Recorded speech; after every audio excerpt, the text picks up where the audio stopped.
Turbine Guy coming back at you with an update of the 27-foot Chris Craft Constellation behind me that we're restoring. Last time we talked about, we thought we had most of the rotten stuff out, but of course the further we dug, the more we found. But we're at a good point right now because we are putting some of the framework back in, some of the ribs. We've got some cut and ready to go, and tomorrow I think we're going to get to putting the chine in. Now the chine is a board that looks and is cut just like that, but we got her wrapped up here with the brick on the end, pushing her the right way, and we're going to keep that wet all night long. So it's ready to go tomorrow and a little bit flexible when it comes time to bend it. Taking a look, this is as far forward as we're going to go.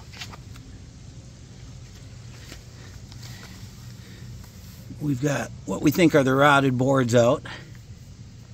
Got some of the framework started going in.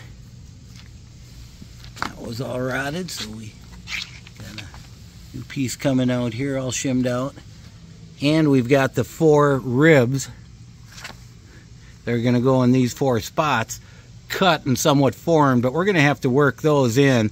It's going to be a little bit of artwork to get them to the right spot. Now, if you look in, we've still got a couple of boards with a little bit of rot left on them. I've already rotted these areas.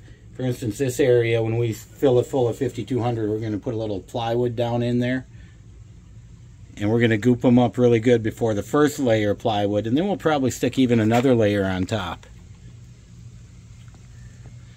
And we're going to go all the way back to this angle cut on the chine back there. We've got cleaned out.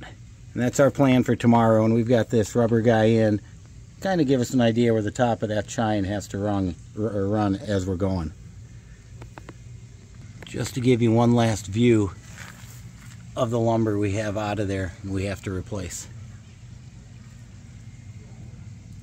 Well, we're getting somewhere. Tomorrow's going to be a big day because once that framework's in, then it's just a matter of putting the marine plywood in and the mahogany back on, and boom, we're in the lake. Turbine Guy signing off.